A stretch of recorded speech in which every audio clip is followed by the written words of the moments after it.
Muy buenas a todos. Antes de empezar, asegúrense de suscribirse al canal y darle me gusta al video. Me gustaría saber de dónde son y a qué hora están viendo esto, así que déjenlo en los comentarios. Cuando estén listos, pónganse cómodos y relájense, porque hoy les contaré una historia de guerra, traición, resistencia y supervivencia. La historia de la Guerra de Bosnia. La historia de la Guerra de Bosnia no puede entenderse sin conocer el pasado de la región. Bosnia no fue siempre un país independiente. Durante siglos fue un territorio disputado, un punto de encuentro entre imperios, religiones y culturas. La identidad de los pueblos que la habitaban se forjó a lo largo de los siglos a través de conflictos, alianzas y migraciones forzadas. Para comprender por qué Bosnia se convirtió en el escenario de una de las guerras más brutales del siglo XX, primero hay que viajar varios siglos atrás, a una época en la que los Balcanes estaban dominados por uno de los imperios más poderosos y longevos de la historia, el Imperio Otomano. Cuando los otomanos conquistaron Bosnia en 1463, su llegada marcó un cambio radical en la estructura social y política del territorio. El Imperio Otomano no solo trajo consigo una nueva administración, sino también un sistema de gobierno basado en la religión islámica. Para los otomanos, la religión no era solo un aspecto de la vida, sino un pilar fundamental del Estado. Aquellos que profesaban el Islam gozaban de privilegios, mientras que los cristianos y judíos, aunque se les permitía seguir practicando su fe, estaban sujetos a impuestos adicionales y tenían menos derechos políticos. En este contexto, muchos habitantes de Bosnia, que hasta entonces eran en su mayoría cristianos, decidieron convertirse al Islam. Pero a diferencia de lo que ocurrió en otros territorios bajo dominio otomano, donde la islamización fue impuesta por la fuerza, en Bosnia el proceso fue más gradual. Muchos bosnios vieron en la conversión una forma de mejorar su posición social y económica dentro del imperio. Convertirse en musulmán significaba acceder a cargos administrativos, evitar impuestos más altos y ser parte de la élite gobernante. Pero esta conversión también trajo consigo divisiones. Mientras los nuevos musulmanes bosnios comenzaban a ascender en la jerarquía social, los cristianos, tanto ortodoxos como católicos, quedaron en una posición subordinada. Para los serbios ortodoxos, en particular, la ocupación otomana fue una tragedia nacional. Antes de la llegada de los otomanos, Serbia había sido un reino poderoso, con una fuerte identidad cultural y religiosa. Su conquista por parte de los turcos significó la destrucción de sus monasterios, la eliminación de su nobleza y la transformación de su pueblo en súbditos de un imperio extranjero. Durante siglos, los serbios en Bosnia vivieron con el anhelo de recuperar su libertad y reunificarse con sus hermanos en Serbia. Cuando en el siglo XIX, el Imperio Otomano comenzó a debilitarse y Serbia logró su independencia, los serbobosnios vieron una oportunidad de oro. Ahora existía un Estado serbio independiente que podía ser su refugio y su patria. Para ellos, la presencia otomana había sido una ocupación ilegítima que debía ser erradicada, y la única solución era unirse a Serbia. Pero la visión serbia de la historia no era compartida por todos. Los croatas bosnios, que eran católicos, tenían una identidad más ligada a Croacia y al mundo occidental. A diferencia de los serbios, que miraban hacia Rusia y el mundo ortodoxo en busca de apoyo, los croatas bosnios se identificaban más con el Imperio Austrohúngaro, que representaba la influencia de Europa Central. Para los croatas bosnios, la idea de unirse a Serbia era impensable. Si debían estar bajo la tutela de algún poder extranjero, preferían que fuera Austria y no Serbia. Y luego estaban los bosníacos musulmanes, cuya situación era aún más complicada. A diferencia de los serbios y croatas, ellos no tenían un país madre al que recurrir. Serbia era el hogar de los serbios, Croacia el de los croatas. Pero, ¿a quién pertenecían los musulmanes bosnios? Durante siglos, su lealtad había estado ligada al Imperio Otomano, pero cuando el imperio desapareció, quedaron en una situación de incertidumbre. No eran serbios, no eran croatas, y aunque eran eslavos, su religión los diferenciaba del resto. En un mundo donde la identidad nacional estaba cada vez más definida por la etnicidad y la religión, los bosníacos musulmanes quedaron atrapados en un limbo. Esta falta de una identidad nacional clara hizo que fueran vistos con recelo tanto por los serbios como por los croatas. Para los serbios, los bosníacos musulmanes eran traidores que habían adoptado la religión del enemigo otomano. Para los croatas, eran un obstáculo para la unificación de Bosnia con Croacia. Así, cuando Bosnia quedó bajo el control del Imperio Austrohúngaro en 1878, las tensiones entre estas comunidades no hicieron más que aumentar. El Imperio Austrohúngaro era una potencia en declive, Aunque en su apogeo había sido uno de los imperios más poderosos de Europa, a finales del siglo XIX y principios del XX comenzó a desmoronarse. Su estructura multinacional, que incluía a alemanes, húngaros, checos, eslovacos, polacos, ucranianos, rumanos, serbios, croatas y bosnios, era imposible de sostener en un mundo donde el nacionalismo se estaba convirtiendo en la fuerza política dominante. En Bosnia, la presencia austrohúngara fue vista de manera diferente por cada grupo étnico. Los croatas bosnios, que veían a Austria como un aliado natural, estaban mayormente conformes con el dominio austrohúngaro. Los bosníacos musulmanes, aunque ya no tenían el poder que habían tenido bajo los otomanos, al menos gozaban de cierta autonomía y estabilidad. Pero para los serbobosnios, el imperio austrohúngaro era un enemigo, una fuerza de ocupación que les impedía unirse a Serbia. Fue en este contexto que surgió la organización secreta Mano Negra, un grupo nacionalista serbio que tenía un objetivo claro: liberar a todos los serbios de la dominación extranjera y unirlos en un solo país. Entre sus miembros estaba un joven idealista llamado Gavrilo Princip. Para Princip, la única manera de lograr la independencia de Bosnia y su unión con Serbia era atacar el corazón del imperio austrohúngaro. El 28 de junio de 1914, Princip asesinó al archiduque Francisco Fernando en Sarajevo. Lo que ocurrió después cambió el curso de la historia. Austria declaró la guerra a Serbia, Rusia intervino para defender a Serbia, Alemania apoyó a Austria, y en cuestión de semanas, Europa estaba en guerra. La Primera Guerra Mundial había comenzado. Cuando la guerra terminó en 1918, el imperio austrohúngaro desapareció.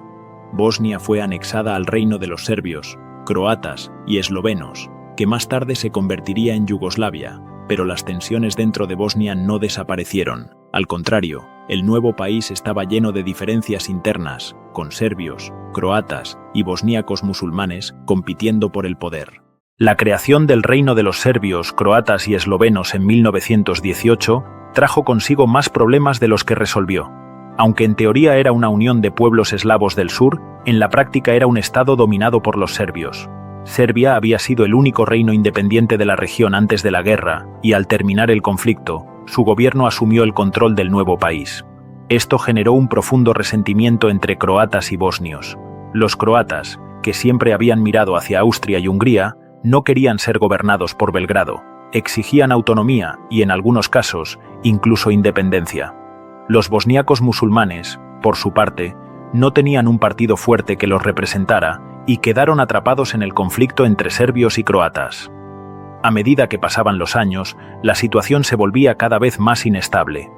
En 1929, el rey Alejandro I de Yugoslavia disolvió el parlamento y estableció una dictadura, con la esperanza de sofocar los conflictos étnicos, pero su decisión solo exacerbó las tensiones.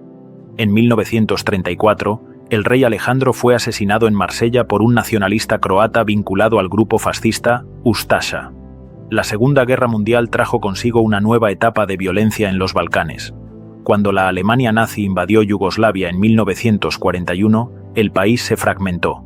Los croatas, liderados por los Ustasha, crearon un estado independiente aliado de los nazis. Durante los 4 años de la ocupación, los Ustasha llevaron a cabo una brutal campaña de exterminio contra serbios, judíos y gitanos. Establecieron campos de concentración, como el infame Jasenovac, donde decenas de miles de personas fueron asesinadas. Mientras tanto, los serbios formaron sus propios grupos armados, los Chetniks, que luchaban tanto contra los nazis como contra los croatas. Pero los Chetniks no estaban libres de culpa. También cometieron atrocidades contra bosníacos musulmanes y croatas. En medio de este caos surgió un líder que cambiaría el destino de Yugoslavia, Josip Broz Tito. Tito era un comunista croata que organizó la resistencia partisana contra los nazis y, al final de la guerra, logró expulsar a las fuerzas alemanas y tomar el control del país. En 1945, Tito proclamó la creación de la República Federal Socialista de Yugoslavia, un estado comunista en el que Serbia, Croacia, Bosnia y las demás repúblicas tendrían un grado de autonomía. Para evitar nuevos conflictos étnicos, Tito prohibió el nacionalismo y promovió la idea de la hermandad y unidad entre los pueblos yugoslavos. Bajo su liderazgo, Yugoslavia logró un notable desarrollo económico y se convirtió en un país próspero en comparación con otras naciones comunistas de Europa del Este. Pero esta estabilidad dependía enteramente de su figura. Tito gobernaba con mano de hierro, reprimiendo cualquier intento de separatismo y manteniendo un equilibrio delicado entre las diferentes etnias. Cuando Tito murió en 1980, el frágil equilibrio que había mantenido a Yugoslavia unida comenzó a desmoronarse.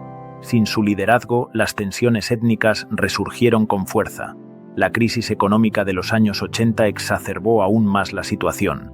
El desempleo aumentó, la inflación se disparó y las repúblicas comenzaron a culparse unas a otras por los problemas del país. En Serbia, un hombre emergió como líder con un discurso ultranacionalista: Slobodan Milošević. Milošević llegó al poder en 1987 y rápidamente comenzó a centralizar el control en Belgrado. Abolió la autonomía de Kosovo y Voivodina, dos provincias que bajo el sistema de Tito habían gozado de cierto autogobierno. Su retórica agresiva alarmó a Croacia y Eslovenia, que empezaron a buscar la independencia. En 1991, Eslovenia y Croacia declararon su independencia. Serbia, a través del Ejército Popular Yugoslavo, intentó detenerlas por la fuerza. En Eslovenia, la guerra duró solo 10 días, pero en Croacia la situación fue diferente. Los serbios que vivían en Croacia, apoyados por Belgrado, se rebelaron y estalló la Guerra de Independencia de Croacia, que dejó miles de muertos. Pero mientras el mundo estaba enfocado en la guerra en Croacia, una crisis aún mayor estaba gestándose en Bosnia. Bosnia tenía una población profundamente dividida. Aproximadamente un 44% eran bosníacos musulmanes, un 31% serbobosnios y un 17% croatas. Cuando Bosnia celebró un referéndum en 1992 para independizarse de Yugoslavia, la mayoría de los musulmanes y croatas votaron a favor, pero los serbobosnios boicotearon la votación. Para ellos, la independencia de Bosnia significaba quedar atrapados en un país donde serían minoría, por lo que comenzaron a organizar su propia fuerza militar. El 6 de abril de 1992, la independencia de Bosnia fue reconocida internacionalmente. Ese mismo día, Sarajevo fue atacada por las fuerzas serbobosnias, marcando el inicio de la guerra. El conflicto fue brutal desde el principio. Los serbobosnios, liderados por Radovan Karadzic y con apoyo del ejército yugoslavo de Milošević, iniciaron una campaña de limpieza étnica. Ciudades y pueblos fueron arrasados, miles de bosníacos musulmanes y croatas fueron expulsados de sus hogares, y comenzaron a surgir campos de concentración donde prisioneros eran torturados y ejecutados. Uno de los episodios más crueles de la guerra fue el asedio de Sarajevo. Durante casi 4 años, la capital bosnia fue bombardeada sin descanso. Los francotiradores serbios apostados en las colinas disparaban contra civiles que intentaban conseguir comida o agua. El mundo veía con horror cómo una ciudad europea sufría el sitio más largo de la era moderna. Pero el punto más oscuro de la guerra llegó en 1995, con la masacre de Srebrenica.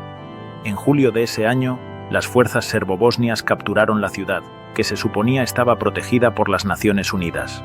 En cuestión de días, más de 8.000 hombres y niños musulmanes fueron asesinados, en lo que fue el peor genocidio en suelo europeo desde la Segunda Guerra Mundial. Ante la magnitud de las atrocidades, la comunidad internacional finalmente tomó acción. La OTAN lanzó una serie de bombardeos contra las posiciones serbobosnias, y bajo la presión de Estados Unidos, las partes en conflicto fueron llevadas a la mesa de negociaciones. En diciembre de 1995 se firmaron los acuerdos de Dayton, que pusieron fin a la guerra. Bosnia quedó dividida en 2 entidades: la Federación de Bosnia y Herzegovina, para musulmanes y croatas, y la República Srpska, para los serbobosnios. El conflicto había terminado, pero el daño era irreparable. Más de 100.000 personas murieron y millones quedaron desplazadas. Bosnia quedó marcada para siempre por el odio y la destrucción. Hoy, Sarajevo sigue mostrando las cicatrices de la guerra. Los edificios todavía tienen impactos de bala, las familias siguen llorando a sus muertos y la política sigue dividida por etnias. La guerra de Bosnia nos dejó una lección. Cuando el nacionalismo se impone sobre la convivencia, el resultado es la destrucción. Si esta historia te impactó, déjanos tu comentario. No olvides suscribirte a El Poder del Poder para seguir explorando los episodios que cambiaron la historia. Nos vemos en la próxima.